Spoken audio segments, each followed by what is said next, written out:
L'air crépitait d'une énergie invisible. Ceci était le monde de Gu, où des vers mystiques conféraient un pouvoir inimaginable.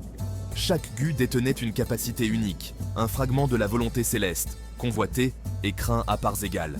Je connais cette vérité intimement. J'ai parcouru le chemin de la cultivation démoniaque, un chemin pavé de sang et de sacrifices. Maintenant, réincarné dans un corps plus jeune, je fais face à une croisée des chemins familières. Les Gu n'étaient au pas de simples insectes. Ils étaient l'incarnation de l'essence même du monde.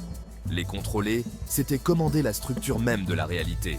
Le chemin d'un maître Gu était semé de dangers, de trahisons et d'une lutte constante.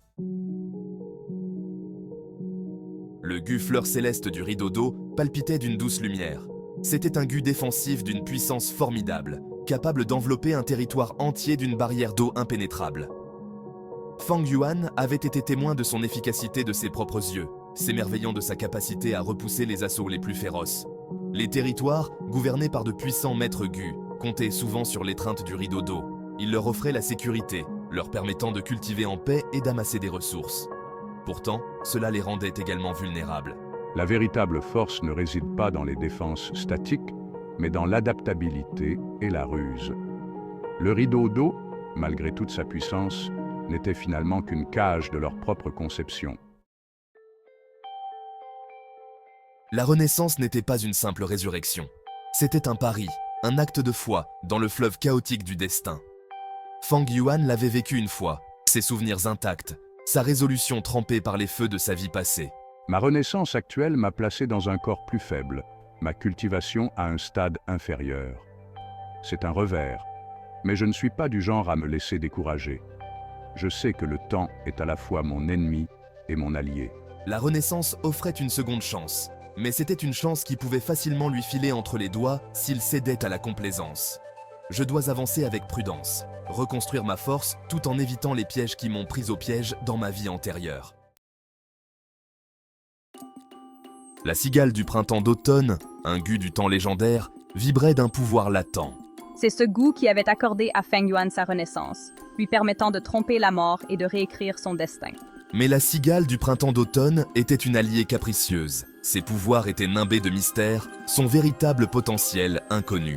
Il n'avait pas encore percé tous les secrets de la cigale du printemps d'automne dans sa vie précédente. La cigale représentait une opportunité alléchante. Elle pourrait potentiellement lui accorder une autre renaissance, une autre chance d'affiner son chemin et d'atteindre des sommets encore plus élevés.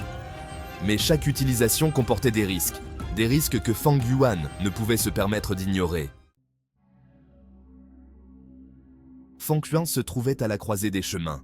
Il pouvait utiliser la cigale du printemps d'automne pour s'assurer une autre renaissance, se protégeant ainsi contre les dangers imprévus. Mais chaque renaissance comportait le risque d'une explosion d'ouverture, un risque qui augmentait à chaque utilisation.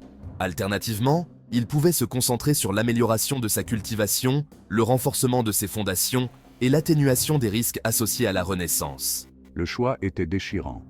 D'un côté, la cigale du printemps d'automne offrait un filet de sécurité, un moyen d'échapper aux dangers mortels. D'un autre côté, s'appuyer trop lourdement sur elle pouvait s'avérer désastreux. Il devait trouver un moyen d'exploiter le pouvoir de la cigale du printemps d'automne sans en devenir dépendant. La décision pesait lourdement sur l'esprit de Fang Yuan. C'était un survivant, façonné par les dures réalités du monde de Gu. Il savait que chaque choix, chaque action avait des conséquences. Il ne pouvait se permettre d'être imprudent, de se laisser influencer par des sentiments ou des désirs passagers. Son chemin exigeait une planification méticuleuse, une approche calculée pour naviguer dans le paysage périlleux de la cultivation de Gu. Fang Yuan étudia ses options, soupesant les risques et les avantages de chaque voie. Il analysa sa force actuelle, ses ressources, ses ennemis et ses objectifs. Il devait être patient, attendre son heure et ne frapper que lorsqu'il était sûr de la victoire. Dans le monde de Gu, le pouvoir n'était pas un cadeau, mais un fardeau. Il avait un prix payé en sang, en sueur et en larmes. Fang Yuan comprenait cette vérité mieux que quiconque. Il avait goûté au pouvoir, avait ressenti son attrait enivrant, mais il avait également été témoin de son influence corruptrice. Il savait que la poursuite du pouvoir pouvait pervertir même l'âme la plus pure, transformant les alliés en ennemis et la compassion en un lointain souvenir. Alors que Fang Yuan faisait son choix, il le faisait avec le poids de ses vies passées sur ses épaules. Il savait qu'il n'y avait pas de réponse facile, aucune garantie de succès. Le chemin qu'il empruntait était semé d'embûches et chaque pas en avant le rapprochait du précipice.